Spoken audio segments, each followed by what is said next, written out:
Hi, this is Sridevi Arun Prakash. இன்னைக்கு நம்ம பார்க்க போகிற டாபிக் வந்து கான்ஸ்டன்ட் கரெக்ட்னஸ். பேர் ரொம்ப பெருசாக இருக்கேன்னு பயந்துடாதீங்க, ஒரு சிம்பிளான ஒரு விஷயந்தான் வந்து, ஓகேவா? கான்ஸ்டன்ட்னா என்னன்னு பார்க்கறதுக்கு முன்னாடி வேரியபிள்னா என்னன்னு பார்ப்போம் வந்து, ஓகேவா? வேரியபிள்னா என்ன?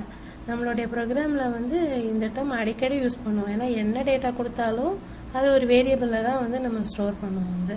Variable as the name suggests, இதோட வேல்யூஸ் வந்து மாறிக்கிட்டே இருக்கலாம் வந்து. It is a place to store a piece of information. Analogy பார்க்கணும் அப்படின்னா, இப்போ யாரையாவது ஒரு ஃப்ரெண்டுக்கிட்ட வந்து நீங்கள் ஒரு ஃபோன் நம்பர் கேட்குறீங்கன்னு வச்சுக்கோங்களேன், அதை நம்மளோட ஓன் மெமரியில் ஸ்டோர் பண்ணிப்போம். சில சமயம் ஃபோன் மெமரியில் ஸ்டோர் பண்ணுவோம், ஏதாவது ஒன்று பண்ணுவோம் வந்து. Some way we have to store the information. அப்போ இன்ஃபர்மேஷன் ஸ்டோர் பண்ணோம்னாவே ஏதாவது ஒரு இடம் வேணும்ல. இங்கே கம்ப்யூட்டர் மெமரியை ஆக்சஸ் பண்ணுறதுக்கு ஒரு வே வந்து வேரியபிள், சரியா?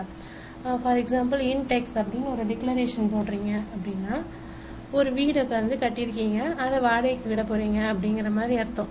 எக்ஸாம்பிளுக்கு எடுத்துக்கிறோம்.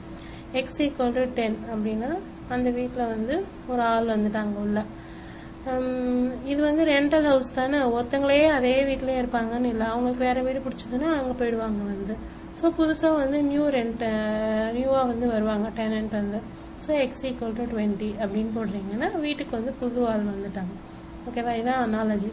ஸோ வேரியபிள்னா என்ன அப்படின்னா, ப்ரோக்ராம் எக்ஸிக்யூஷன் அப்போ அதோட வேல்யூஸ் வந்து மாறிக்கிட்டே இருக்கலாம் வந்து, அதான் வேரியபிள். ஸோ ஜஸ்ட் ஆப்போசிட் தான் கான்ஸ்டன்ட். அதுக்கு என்ன அப்படின்னா, அதோட வேல்யூ வந்து ஒன்ஸ் இனிஷியலைஸ் பண்ணிட்டீங்க அப்படின்னா டில் த ப்ரோக்ராம் எக்ஸிக்யூஷன் முடிகிற வரைக்கும் வந்து அதோட வேல்யூ வந்து மாறவே மாறாது வந்து, அதுதான் கான்ஸ்டன்ட். எக்ஸாம்பிள் எடுத்துட்டோம்னா, சொந்த வீடு கட்டிட்டு நம்மளே குடி வந்துட்டோம்னு வச்சுக்கோங்களேன், ரொம்ப கிரிட்டிக்கலான சுச்சுவேஷனில் தான் அந்த வீட்டை விட்டு போவோம், இல்லைன்னா மோஸ்ட்லி நம்மளே தானே வச்சுருப்போம். அதே மாதிரி தான் வந்து கான்ஸ்டன்ட் அப்படிங்கிறது, அதோட வேல்யூ வில் நாட் சேஞ்ச். இன்னொன்று, it should be initialised at the point when they are declared. எப்போ வந்து கான்ஸ்டன்ட் டிக்ளேர் பண்ணுறீங்களோ அதே இடத்துல அதை வந்து இனிஷியலைஸ் பண்ணிடணும். ஃபார் எக்ஸாம்பிள் இன்டெக்ஸ் அப்படிங்கிறது ஒரு இன்டீஜர் கான்ஸ்டன்ட், அதோட வேல்யூ வந்து 10 அப்படின்னு இனிஷியலைஸ் பண்ணிட்டீங்க. இதில் வந்து ப்ரோக்ராம் ரன் ஆகும்போது திடீர்னு எக்ஸ் ஈக்குவல் டு 20 அப்படின்னு வந்து நீங்கள் வேல்யூவை வந்து மாற்ற முடியாது வந்து, சரியா? அதான் டாக் ஹவுஸ் அப்படின்னு சொல்லிட்டோம்னா அவ்வளோதான், டாக் மட்டும்தான் இருக்கும். அதில் கொண்டாந்து இல்லை டாக் போயிட்டு கேட் வரணும் அப்படின்னா இருக்க முடியாது, இன்வாலிட்னு கம்பைலர் சொல்லிடும், சரியா? ஸோ இப்போ நம்ம வருவோம் இந்த கான்ஸ்டன்ட் கரெக்ட்னஸ்னா என்ன அப்படின்னு சொல்லி.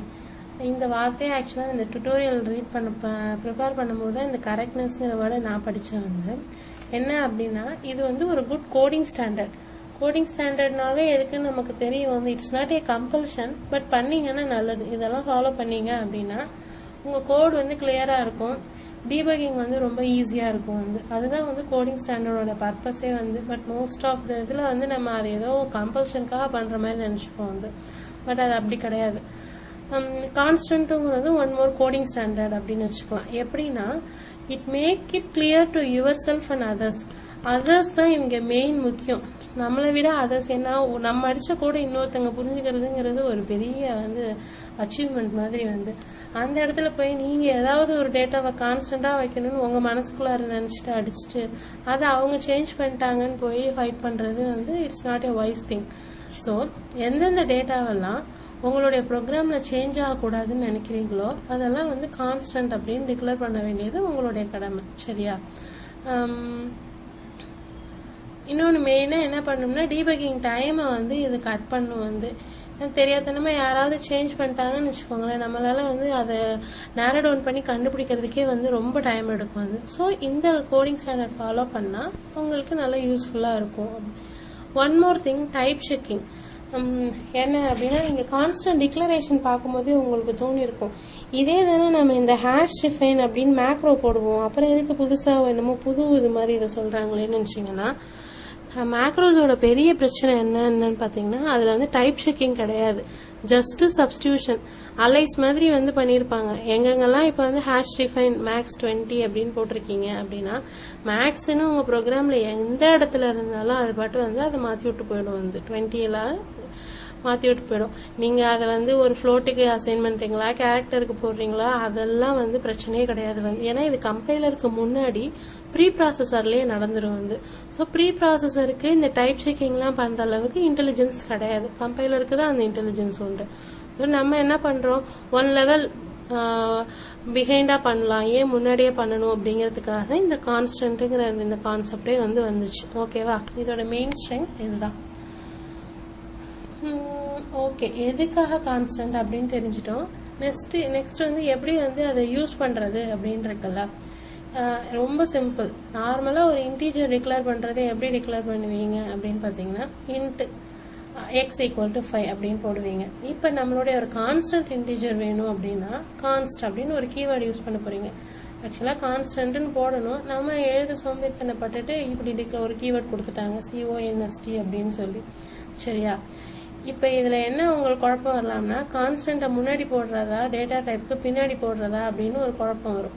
இதில் ரூல் என்ன அப்படின்னு பார்த்தீங்கன்னா constant applies to what ever is on it's immediate left. அதோட ரூல் படி அது என்ன எடுத்துக்கோன்னா கான்ஸ்டன்ட் கீவேர்டோட இமீடியட் லெஃப்ட்டில் என்ன இருக்கோ அதை தான் ஃபர்ஸ்ட் ப்ரிஃபரன்ஸ். லெஃப்டில் எதுவும் போடலை அப்படின்னா தான் ரைட்டில் உள்ளதை எடுத்துக்கும். சரியா, இங்கே நம்ம என்ன பண்ணியிருக்கோம், கான்ஸ்டன்ட்டோட லெஃப்ட்டில் இன்ட்டுன்னு இருக்குது. ஸோ இது ஒரு integer data, constant integer data அப்படின்னு அண்டர்ஸ்டாண்ட் பண்ணிக்கும். அதே தான் இங்கேயும் பார்த்தீங்கன்னா கான்ஸ்டன்ட் இன்ட் x = 5 அப்படின்னு போட்டிருக்கோம்ல. இதில் C ஸ்மால் லெட்டரில் தான் இருக்கணும், ஒரு டைப் வேறு. ஓகேவா, இங்கே இதுவும் ஒரு கான்ஸ்டன்ட் இன்டீஜர் தான், ஏன்னா இமீடியட் லெஃப்டில் எதுவுமே இல்லை. ஸோ ரைட்டில் இன்ட் இருக்குது, இங்கேயும் ஒரு இன்டீஜர் கான்ஸ்டன்ட். சரியா, இதுதான் இந்த ரூலை மறக்கவே மறக்காதீங்க. ஏன்னா பாயிண்டரில் கான்ஸ்டன்ட் யூஸ் பண்ணும்போதுனா கொஞ்சம் குழப்பம் வரும்.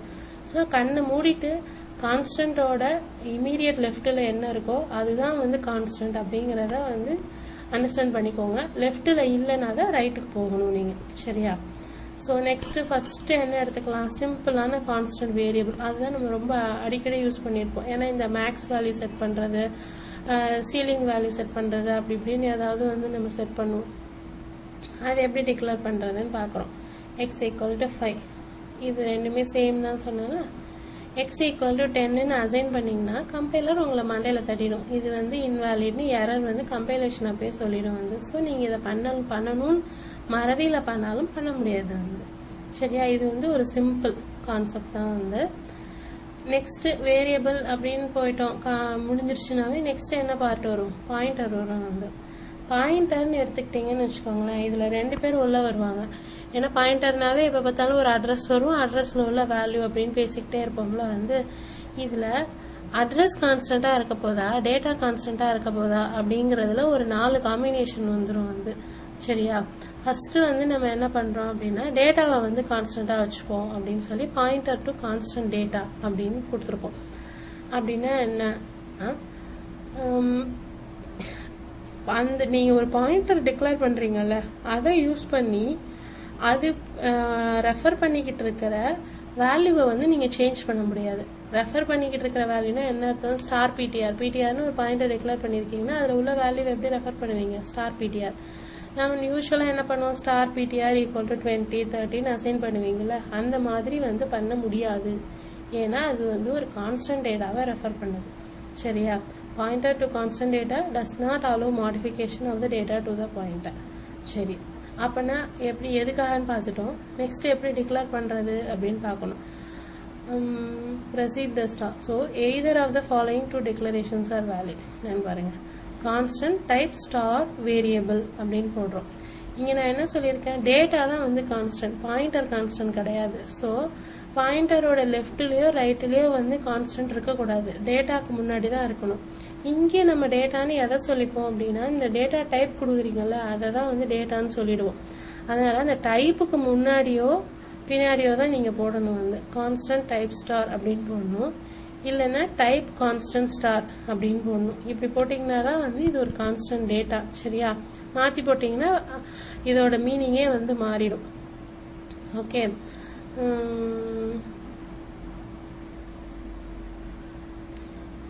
சரி, இன்னொன்று ஒரு சிம்பிளாக ஒன்று சொல்லித்தரேன்.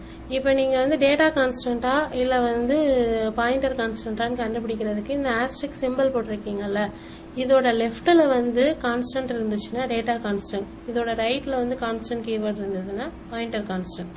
ஓகே, இப்போ இங்கே போட்டிருக்கோம் பாருங்க, constant in star PTR, in constant star PTR.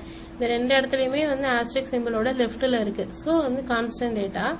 அதனால பாயிண்டர் யூஸ் பண்ணி நீங்க டேட்டாவை மட்டும்தான் மாற்ற முடியாது, பாயிண்டரை சேஞ்ச் பண்ணலாம். அது என்னன்னு இந்த எக்ஸாம்பிள்ல பார்ப்போம்.